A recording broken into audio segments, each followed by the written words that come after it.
Hi friends, welcome to the channel UPSC in Telugu. ఈరోజు మనం ratio and proportions topic నేర్చుకుందాం. ఇక్కడ రేషియో అంటే ఏవైనా రెండు క్వాంటిటీస్ని కంపేర్ చేయడం అన్నమాట. అదేవిధంగా ప్రపోర్షన్ అంటే ఏవైనా రెండు రేషియోస్ని కంపేర్ చేయడం అన్నమాట. ఇప్పుడు ఉదాహరణకి ఇక్కడ ఈ డయాగ్రామ్లో రేషియో గురించి చూద్దాం. ఇక్కడ రేషియో అంటే కంపారిజన్ అనమాట. సపోజ్గా ఇక్కడ మీకు ఈ బాల్ అనేది ఇచ్చారు. ఈ బాల్ని ఎవరైనా సింగిల్గా ఈ బాల్ సైజ్ ఎంత, ఈ బాల్ చిన్నదా పెద్దదా అని చెప్పమంటే మీరు ఎగ్జాక్ట్గా అది చిన్నదా పెద్దదా అని మీరు అయితే చెప్పలేరు అనమాట. సో అదే ఈ బాల్ని బాల్తో కంపేర్ చేసినప్పుడు ఇది చిన్నదా పెద్దదా అంటే మీరు ఈజీగా ఐడెంటిఫై చేయగలరు. అదేవిధంగా ఇక్కడైతే ఈ 3 టైప్స్ ఆఫ్ బాల్స్ యొక్క రేషియో అయితే మనం ఒకసారి అబ్జర్వ్ చేద్దాం. ఇక్కడ ఎన్ని బాల్స్ ఉన్నాయి? 1 2 3 4 5 6. అంటే ఇది ఏ అనుకుంటే ఏ యొక్క రేషియో అంతా ఇక్కడ 6.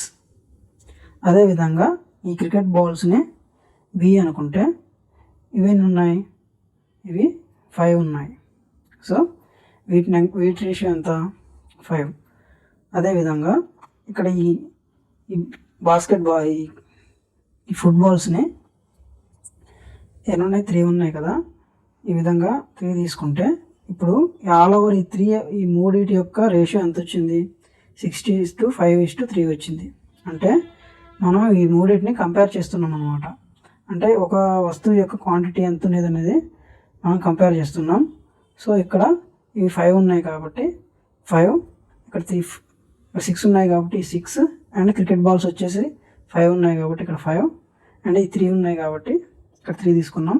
ఈ ఆల్ ఓవర్ రేషియో ఎంత వచ్చిందంటే 6:5:3 వచ్చింది. అదేవిధంగా మనము ఈ ప్రపోర్షన్ అంటే ఇప్పుడు ఒక నిమిషం, ఇక్కడ ప్రపోర్షన్ అంటే ఇప్పుడు వచ్చిన రేషియోని ఈ విధమైన రేషియో ఏదైతే ఉందో, సపోజ్ A:B ఉంది కదా, ఈ విధమైన రేషియో ఇంకో దీనిలాంటి రేషియో తోటి కంపేర్ చేసినప్పుడు దీన్ని ప్రపోర్షన్ అని మనం అంటాము.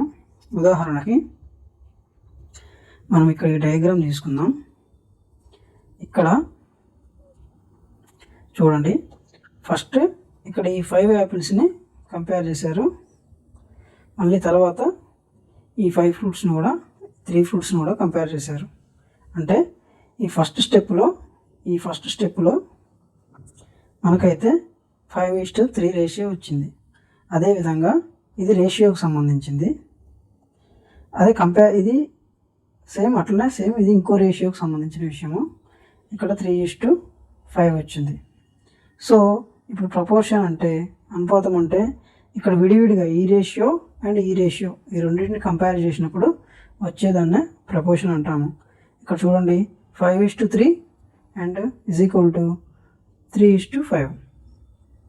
అంటే వీటి క్వాంటిటీస్ వేరు ఉన్నా కానీ రేషియో అనేది కంపేర్ చేసినప్పుడు ఈక్వల్గా వచ్చింది.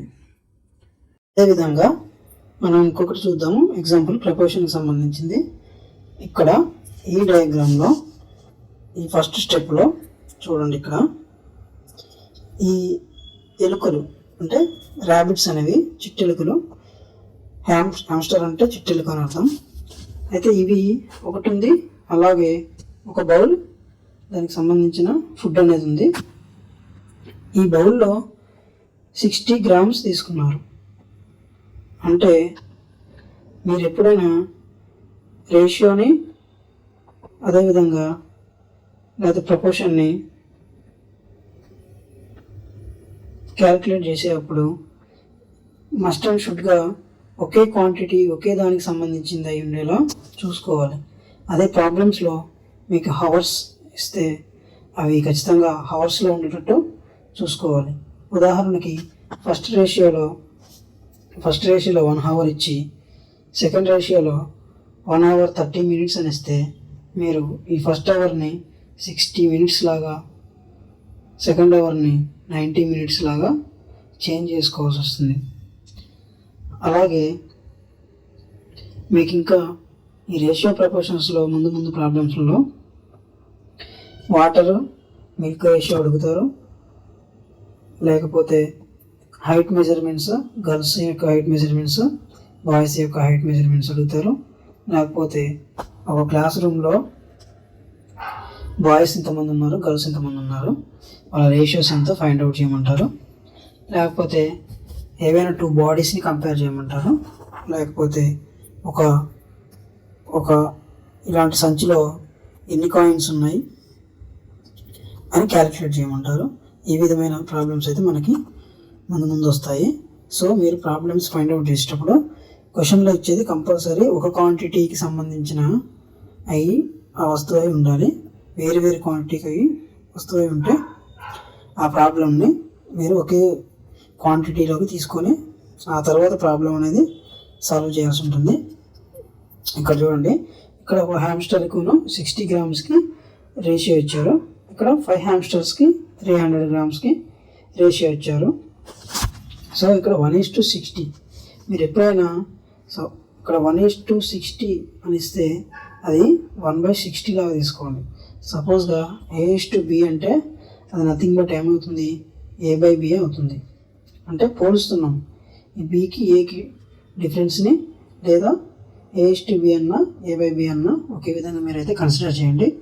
ఇక్కడ చూడండి, ఈ ప్రాబ్లంలో ఇక్కడ 1:60 అండ్ ఇక్కడ 5:5 ఇది ఇవ్వలేదు, ఇది X లాగా ఇచ్చారు ఇక్కడ. అంటే ఇప్పుడు చూడండి, ప్రపోర్షన్ అంటే ఈక్వాలిటీ అనమాట. 2 రేషియోస్ని కంపేర్ చేసి ఆ కంపారిజన్లో ఈక్వాలిటీ వస్తుంది అనమాట. చూడండి, 1:60 అంటే ఎంత పెరిగినట్టు, ఇక్కడ 60 టైమ్స్ పెరిగినట్టు. 1:160 అయిందంటే ఇక్కడ చూడండి, ఒక నిమిషం, ఇక్కడ చూడండి 160 అయింది. ఇక్కడ ఈ ఫస్ట్ స్టెప్లో ఇది వదిలేసేయండి, ఇది తర్వాత చూద్దాం. 160 అయింది. 160 అంటే ఎన్ని టైమ్స్ పెరిగినట్టు, 60 టైమ్స్ పెరిగినట్టు. అదేవిధంగా ఇక్కడ 5 మనం ఖచ్చితంగా ప్రపోర్షన్ అంటే ఇది ఎంత ఇచ్చారో దీన్ని బేస్ చేసుకొని మనం యూతలో సాల్వ్ చేయాలి. సో ఈ 5 కూడా 60 టైమ్స్ పెరగాలన్నమాట.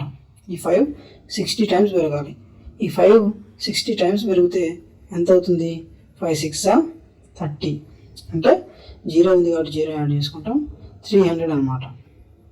సో ఇక్కడ ఈ రేషియోని కంపేర్ చేసి మనం ఈ రేషియో యొక్క ఒక వాల్యూని అటాచ్ చేసేటప్పుడు మనకి కంపారిజన్ అనేది ఈజీ మెథడ్లో సాల్వ్ చేయడానికి మనకి యూజ్ అవుతుంది. సో ఇక్కడ ఆన్సర్ వచ్చేసి 300 గ్రామ్స్. ఓకేనా? మీరు ఈ చాప్టర్ని బాగా అర్థం చేసుకుంటే ఈ చాప్టర్ వచ్చేసి మీకు యాప్టిట్యూడ్లో ఒక 5 చాప్టర్స్కి అయితే ఈజీగా హెల్ప్ఫుల్ అవుతుంది. ఆ 5 చాప్టర్స్ బేస్ అయ్యి ఈ చాప్టర్ మీదనే బేస్ అయి ఉంటాయి. అవి ఒకటి పార్ట్నర్షిప్ కంప్లీట్ రేషియో మీదనే బేస్ అయి ఉంటుంది. తర్వాత ఏజెస్, ఈ ఏజెస్ కూడా ఈ చాప్టర్ మీదనే బేస్ అయి ఉంటుంది. ఆ తర్వాత time and work and time and distance. తర్వాత ఇంకో చాప్టర్ వచ్చేసి మనకి మిక్చర్స్ కూడా కంప్లీట్గా మీకు రేషియో అండ్ ప్రపోర్షన్స్ మీదనే బేస్ అయి ఉంటాయి. సో ఈ చాప్టర్ అయితే మీరు చాలా కొంచెం టైం తీసుకున్నా కానీ చాలా కన్సిస్టెంట్గా వినండి, మీకు చాలా హెల్ప్ఫుల్ అవుతుంది. ఈ రేషియో ప్రపోర్షన్స్లో కొన్ని మెథడ్స్ చూద్దాం మనం, టాపిక్స్. ఇక్కడ కాంపౌండ్ రేషియో అంటే మీకు వచ్చేసి రెండు లేదా అంతకన్నా ఎక్కువ రేషియోస్లో ఫస్ట్ వచ్చే నెంబర్స్, అంటే ఇక్కడ A:B అని ఒక రేషియో తీసుకుంటాం, B:C ఇది ఒక రేషియో తీసుకుంటాం. సపోజ్ ఈ రెండిట్లలో కాంపౌండ్ రేషియో కనుక్కోవాలంటే ఇక్కడున్న ఫస్ట్ ఉన్న A, తర్వాత ఈ సెకండ్ దాంట్లో B, ఈ రెండు వచ్చేసి పూర్వపదాలు అంటారు. అంటే ఏవైతే ముందొచ్చే నెంబర్స్ లేదా ముందొచ్చే పదాలు ఉన్నాయో వాటిని పూర్వపదాలు అంటారు, అంటే యాంటిసిడెంట్స్ అనమాట. ఆ తర్వాత ఈ సెకండ్ వచ్చే నెంబర్స్ని కాన్సిక్వెన్స్, అంటే పరపదాలు అని అంటాము. అంటే కాంపౌండ్ రేషియోలో మీరు ఎప్పుడైనా ఒక రేషియో రెండు రేషియో యొక్క కాంపౌండ్ రేషియో కనుక్కోవాలంటే ఆ రెండు రేషియోల యొక్క ఫస్ట్ వచ్చే పదాలు అంటే పూర్వపదాలు బై పరపదాలని మీరు మల్టిప్లై చేస్తే మీకైతే కాంపౌండ్ రేషియో వస్తుంది. అంటే ఇక్కడ యాంటిసిడెంట్స్ ముందు వచ్చే పదాలు, అలాగనే కాన్సిక్వెన్స్ తర్వాత వచ్చే పదాలు. ఇక్కడ A into B by B into C. అంటే మీకు ఇంకా అర్థం కావడం కోసం ఇక్కడ మీరు సపోజ్గా A:B, అదేవిధంగా C:D తీసుకోండి. ఇప్పుడు చూడండి, ఇక్కడ A యాంటిసిడెంట్ అవుతుంది, C కాన్సిక్వెంట్ అవుతుంది. ఇక్కడ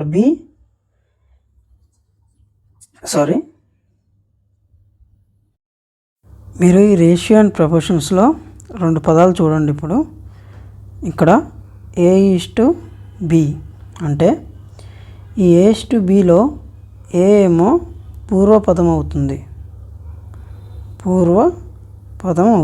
అంటే యాంటిసిడెంట్ అనమాట. అదేవిధంగా B అనేది పరపదం అవుతుంది, అంటే కాన్సిక్వెంట్. ఇప్పుడు ఒక రేషియోలో A అనేది పూర్వపదం, B అనేది పరపదం అవుతుంది. అదేవిధంగా మల్టిపుల్ రేషియోస్ ఇచ్చారనుకోండి మనకి. ఇప్పుడు A:B, C:D, A:F ఇచ్చారు. వీటన్నిటి యొక్క కాంపౌండ్ రేషియో కనుక్కోమన్నారు. ఇదిగో ఇక్కడ కాంపౌండ్ రేషియో ఇచ్చారు మనకి. కాంపౌండ్ రేషియో కనుక్కోమన్నారు. కాంపౌండ్ రేషియో అంటే ఏంటి చూడండి definition. Ratios are compounded by multiplying together. అంటే ఒకదానికొకటి మనమైతే గుణించాల్సి ఉంటుంది.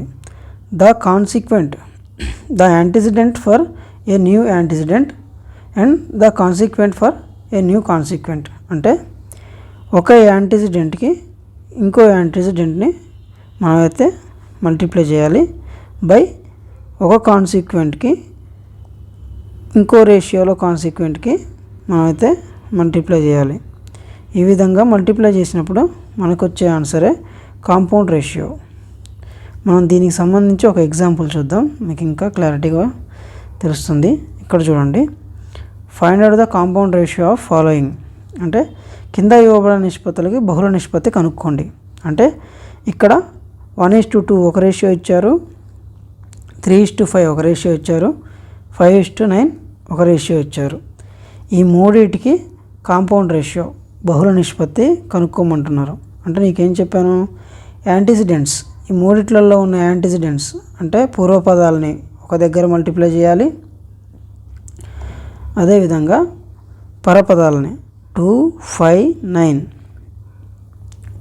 అంటే కాన్సిక్వెన్స్, వీటిని బైలో ఇంకొకడ మల్టిప్లై చేయాలి. ఈ విధంగా మల్టిప్లై చేసినప్పుడు మనకి ఇక్కడ 5కి క్యాన్సిల్ అయింది, 3 9 కాబట్టి ఇక్కడ 1/6 అనేది ఆన్సర్ అవుతుంది.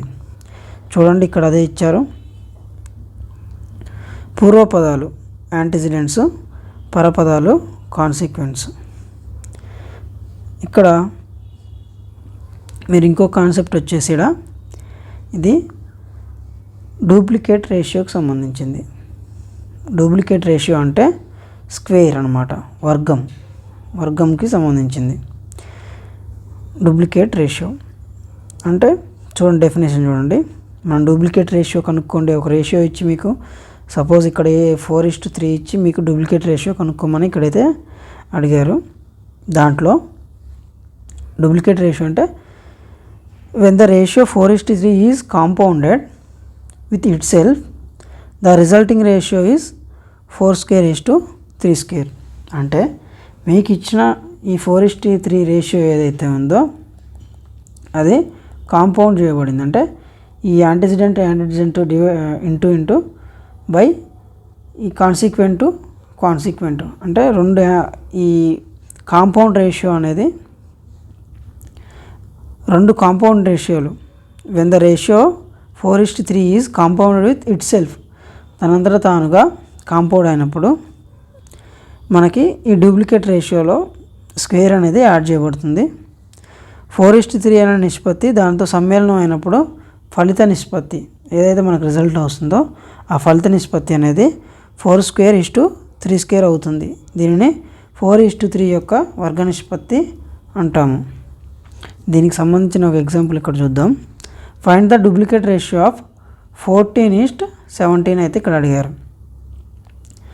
అంటే దీనికి డూప్లికేట్ రేషియో అంటే వర్గ నిష్పత్తి అడిగారు. ఈ వర్గ నిష్పత్తికి మీరైతే 14² 17² అయితే చేస్తే మీకు 196:289 ఆన్సర్ వస్తుంది. మీకు ప్రాబ్లమ్స్లలో ఇలా ఒక రేషియో ఇచ్చి దీనికి డూప్లికేట్ రేషియో చేయండి, లేకపోతే ట్రిప్లికేట్ రేషియోలో చేయండి, సబ్ ట్రిప్లికేట్ రేషియోలో చేయండి అని మీకైతే క్వశ్చన్స్ అడుగుతారనమాట. అందుకని నేను ఈ మెథడ్స్ అయితే దీంట్లో పెట్టడం జరిగింది.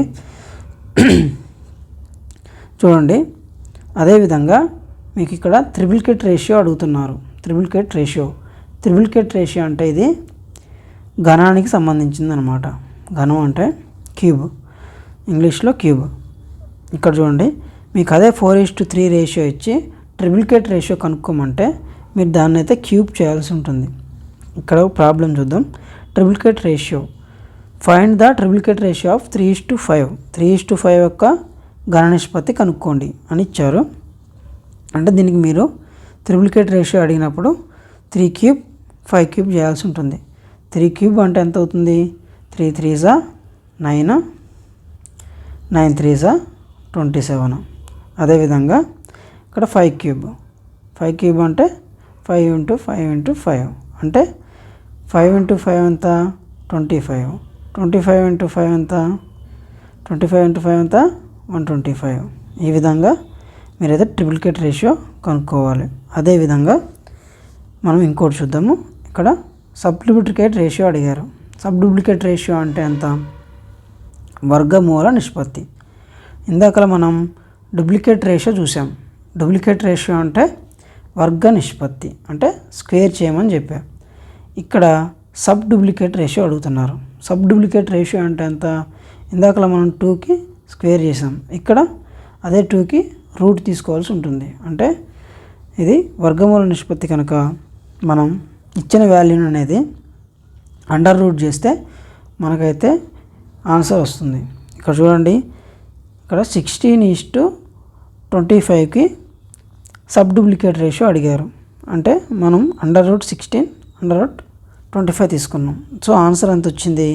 4 4s 16 కాబట్టి మనకి రూట్ 16 అంటే మనకి 4 అయితే ఆన్సర్ వస్తుంది. అదేవిధంగా మనకి రూట్ 25 తీసుకుంటే మనకి 5 × 5 25 కాబట్టి మనకి 25కి సబ్ డూప్లికేట్ రేషియో ఏమవుతుంది? 5 అవుతుంది. అదేవిధంగా ఇక్కడ సబ్ ట్రిప్లికేట్ రేషియో అయితే అడిగారు. సబ్ ట్రిప్లికేట్ రేషియో అంటే మీరైతే క్యూబ్డ్ రూట్ వాల్యూ తీసుకోవాల్సి ఉంటుంది. ఇక్కడ a⁴ 1/3 అయితే సబ్ ట్రిప్లికేట్ రేషియోకి a:b సబ్ ట్రిప్లికేట్ రేషియో అంటే a⁴ 1/3 అయితే వస్తుంది. ఇక్కడ ఎగ్జాంపుల్ చూడండి, 343:729 అంటే cube root of 343 cube root of 729. ఇక్కడ మీరు 7ని క్యూబ్ చేసినట్టయితే 7 × 7 × 7 అంటే 7 × 7 49 × 7 = 343. అదేవిధంగా క్యూబ్ రూట్ ఆఫ్ 729 అంటే 9 × 9 81 × 9 దట్ ఈజ్ ఈక్వల్ టు 729. ఈ విధంగా అయితే మీరు ఆన్సర్స్ని ఫైండ్ అవుట్ చేయాల్సి ఉంటుంది.